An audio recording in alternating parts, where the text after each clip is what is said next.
What's up, guys?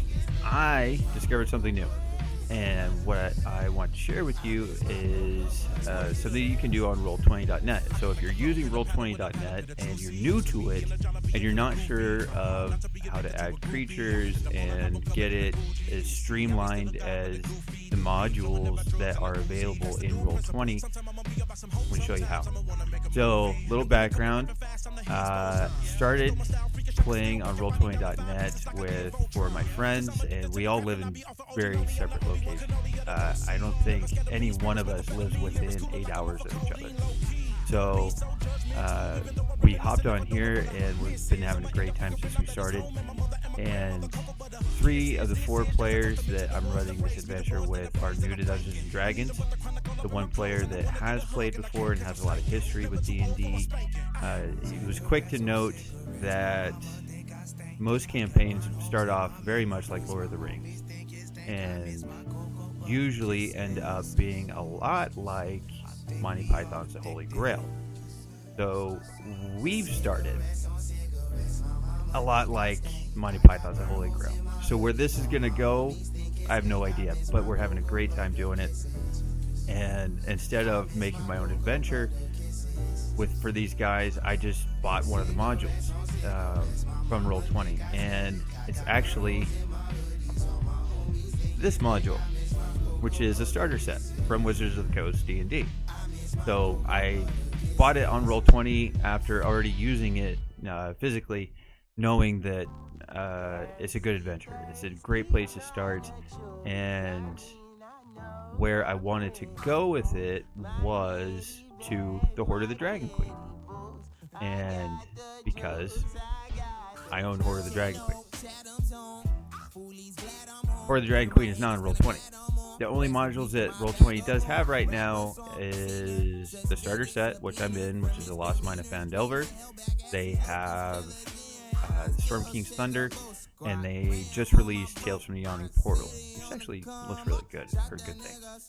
So I was a little disappointed, and I don't know if it's a licensing thing. I know that the other tabletop website has all of the modules from Wizards. I'm not sure why Roll20 does. I don't know the answer to that question. But I really wanted to play Hoard of the Dragon Queen.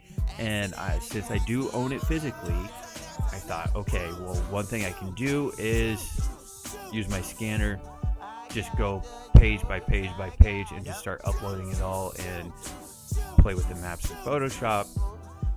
And I started, and I got to about page 10 and realized it was going to be way too labor intensive, and I didn't want to go that deep. So for the maps, what I plan on doing is just buying the maps from the artists, because they're for sale online.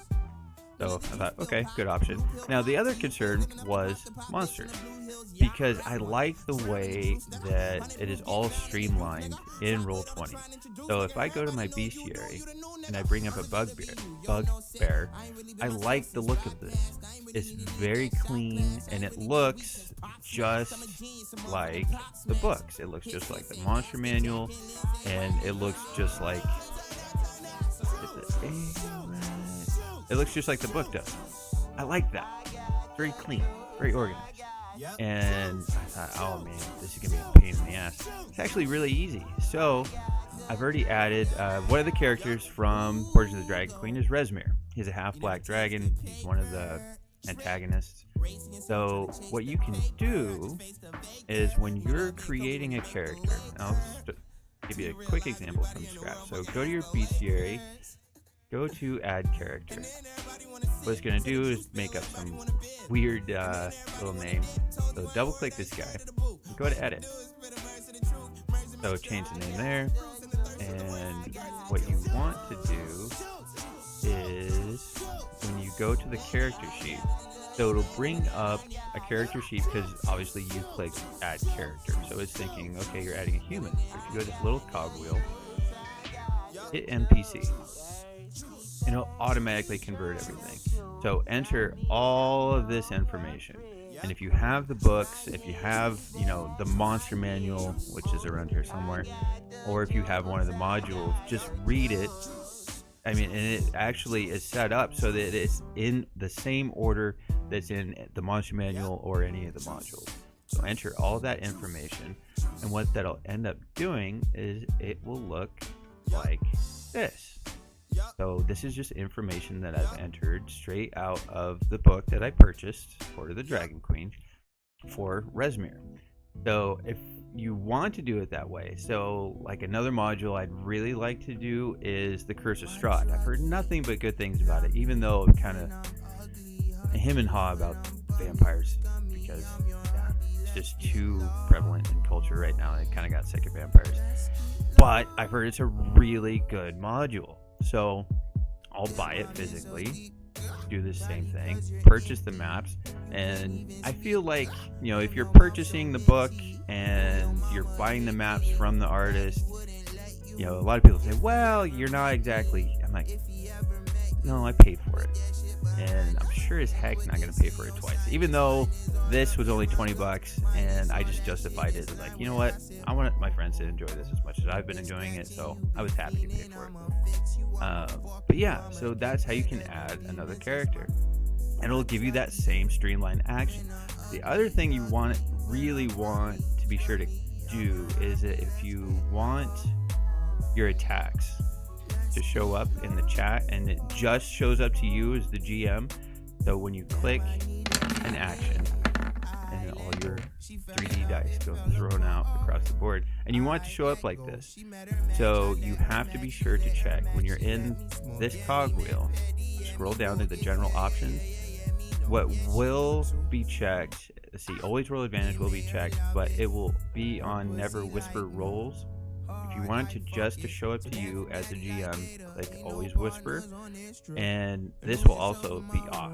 If you want to auto roll damage, make sure that you have that checked, and it'll show up just like this over here in this window. So yeah, that's how you do that. But yeah, I thought that was really cool, and I'm just gonna go through and just add every single character, just boom, boom, boom, boom, and I'll be able to just roll with it, and I can just read straight out of my book, and I don't feel guilty about it. I'm not just hacking it offline and throwing it into Roll20. So yeah, that's how you can add characters, have a nice clean look like it's already been done in Roll20. And if you have any questions, shoot me a comment in the comment section, and watch my other videos, and I will see you online. Like, comment, subscribe.